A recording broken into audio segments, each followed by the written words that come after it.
morning. I, Dr. Sheila Kumari Gupta. Today I am going to explain second part of consumer equilibrium. Previous video में हम लोग part 1 consumer equilibrium देखे, उसमें हम लोग उपभोक्ता संतुलन उपयोगिता दृष्टिकोण से देखे थे। आज हम लोग उपभोक्ता संतुलन उदासीनता वक्र की सहायता से देखेंगे। उदासीनता वक्र के संबंध में एक वीडियो मैं पहले ही डाल चुकी हूँ, उसका लिंक मैं डिस्क्रिप्शन में दे दूंगी।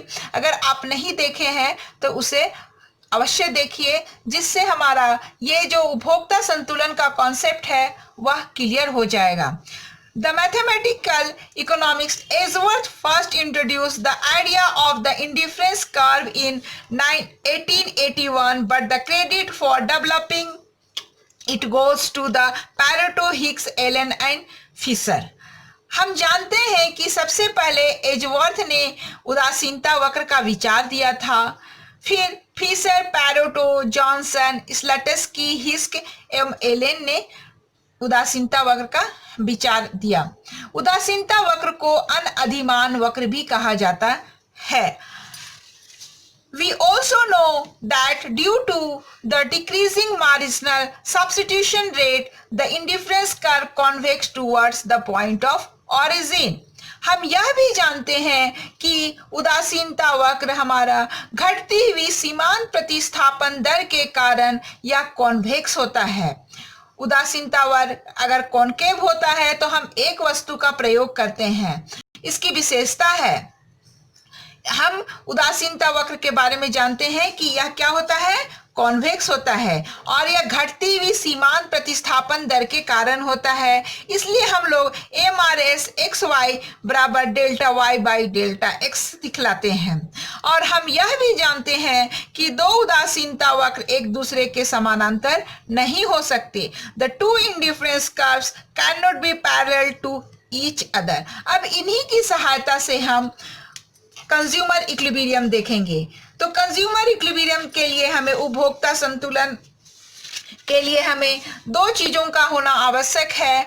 एक है उदासीनता मानचित्र, जिसे इंडिफरेंस मैप कहते हैं, और दूसरा है कीमत या बजट रेखा, प्राइस लाइन।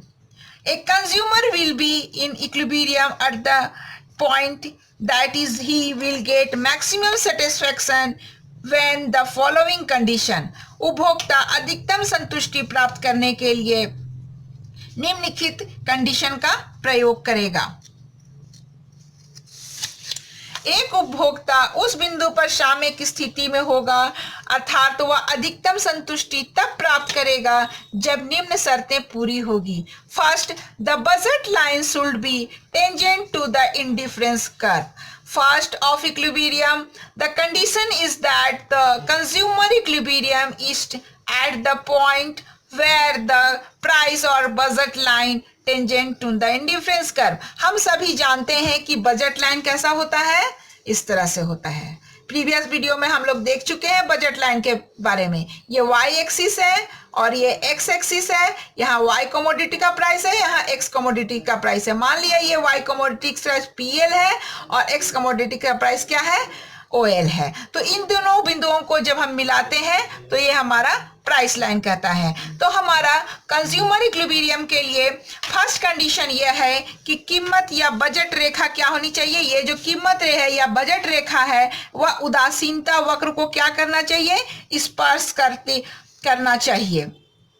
दूसरा हमारा है condition, indifference curve should be convex to the origin. Indifference curve को कैसा होना चाहिए, कॉन्वेक्स होना चाहिए, उन्नतोत्तर होना चाहिए।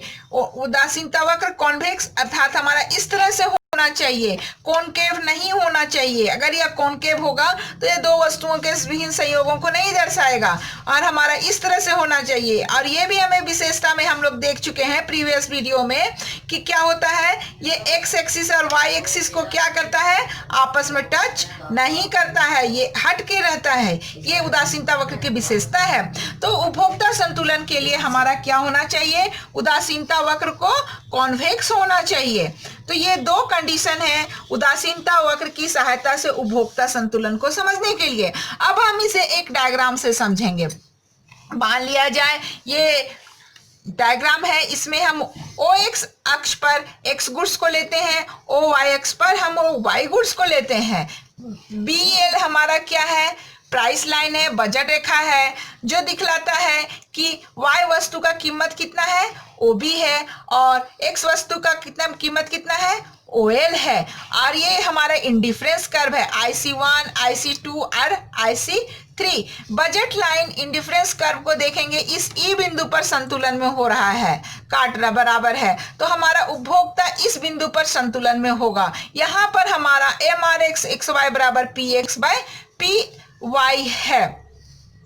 अब देखिए ये जो MRXY है और PXY है, यहाँ पर हम लिखे हुए हैं consumer E gets satisfaction at the point E is the OX quantity of X object and Y is the OY quantity of object in combinations। Means उपभोक्ता इस E बिंदु पर संतुलन अवस्था को प्राप्त कर रहा है। इस E बिंदु पर, इस E संयोग पर वह X वस्तु की OX मात्रा लेता है और वो Y वस्तु की OY मात्रा खरीदकर संतुलन में होता है। अगर वह इस संतुलन से पहले जाता है या बाद में जाता है, या इंडिफरेंस करके दो बिंदुओं पर ये टच कर रहा है, IC1 के दो बिंदुओं पर, E1 और E2 बिंदु पर, तो इस E1 और E2 पर बिंदु पर उपभोक्ता को अधिकतम संतुष्टि नहीं मिलेगी, वहां पर उसे लॉस होगा। इसलिए कंज्यूमर E1 इंडिफरेंस कर्व पर के जो E1 है और E2 पर संतुलन में ना होकर IC2 के ई बिंदु पर संतुलन में होगा। हम लोग इसकी प्रॉपर्टी में देख भी चुके हैं प्रीवियस वीडियो में कि ऊंचे वाले उदासीनता वक्र पर संतुष्टि का स्तर क्या होता है, अधिक होता है। तो अगर हमारा प्राइस लाइन ये थर्ड IC को टच करता, मान लिया इस लाइन को टच करता, तो उपभोक्ता ये IC1 और IC2 के विभिन्न बिंदुओं पर संयोग में ना होकर IC3 वाले में संतुलन में होता। इससे पहले हम अगर देखते हैं इस E1 बिंदु पर, तो E1 बिंदु पर हमारा क्या हो रहा है, MRS XY greater than PXY है, और अगर हम इसके बाद देख रहे हैं तो MRX XY is less than PX by PY है। इसे हम यहाँ पर लिखे हुए भी हैं, the slope of the indifference curve at E point which measure the rate of marginal substitution is equal to the slope of budget line। ये इस E बिंदु पर हमारा क्या है, marginal rate of substitution and price line क्या है, आपस में बराबर है। यही लिखा हुआ है आपका MRS XY बराबर PX बटे PY। अब आगे देखिए यहाँ पर हमने लिखा हुआ है, the budget line BL touches the highest possible indiscriminate curve means हो गया indifference curve, IC2 at the E point, this point is optimal for the consumer। means budget Rekha BL उच्चतम संभव अनियमित वक्र IC1 को E बिंदु पर स्पर्श कर रही है, यही बिंदु उपभोक्ता के लिए इष्टतम बिंदु है। यहाँ पर IC1 नहीं, IC2 को E बिंदु पर, देखिए IC2 के इस E बिंदु पर संतुलन में है, इसीलिए उपभोक्ता यहाँ पर संतुलन में है। इसे ही हमने लिखा हुआ है यहाँ पर, यही बिंदु उपभोक्ता के लिए इष्टतम बिंदु को दर्शाता है। अब हम आगे देखेंगे, फोर्थ हमारा दिखाता है addition on indifference curve that is IC3। अब देखिए ये IC3 जो है मैं पहले एक्सप्लेन कर चुकी हूं, उसे ही मैंने यहाँ पर लिखा है, IC3 above this are beyond the power of the consumer. इससे ऊपर, ये IC2 के ऊपर हम चाहते हैं, IC3 पर स्थित संयोग उपभोक्ता को समर्थ से बाहर है, यानी इसके ऊपर जाता है तो उपभोक्ता कंज्यूम करने में संभव नहीं है, क्योंकि उपभोक्ता की आय उतना नहीं है, क्योंकि ये जो BL है वो उपभोक्ता की आय को दिखलाता है और उसके सामर्थ्य को दिखलाता है, जिससे उपभोक्ता खरीदने में सक्षम होता है। इसलिए उपभोक्ता जब भी खरीदेगा तो इस बजट रेखा पर स्थित विभिन्न बिंदुओं में से किसी भी संयोग को खरीद सकता है, या इस बजट रेखा के अंदर जो है उसको वो खरीदने के लिए सामर्थ्य है, लेकिन इसके पहले बाद में अगर हम जाते हैं तो वो नहीं खरीद पाएगा। इसे हम इंडिफरेंस कर्व वाले विश्लेषण में हम लोग देख चुके हैं।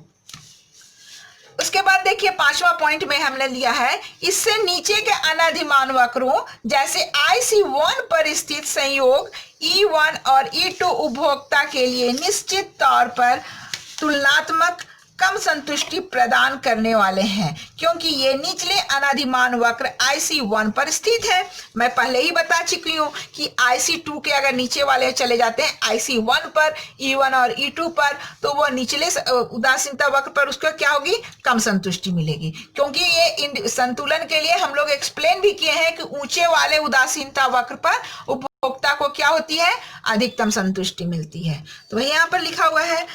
So point E is the balance point for the consumer। अतः E बिंदु जो है उपभोक्ता के लिए संतुलन बिंदु है। तो देखिए इस डायग्राम में ये जो E बिंदु है यही हमारा उपभोक्ता के लिए मैक्सिमम सेटिस्फेक्शन देगा। इसी बिंदु पर उपभोक्ता अधिकतम संतुष्टि प्राप्त करेगा। Y वस्तु की OY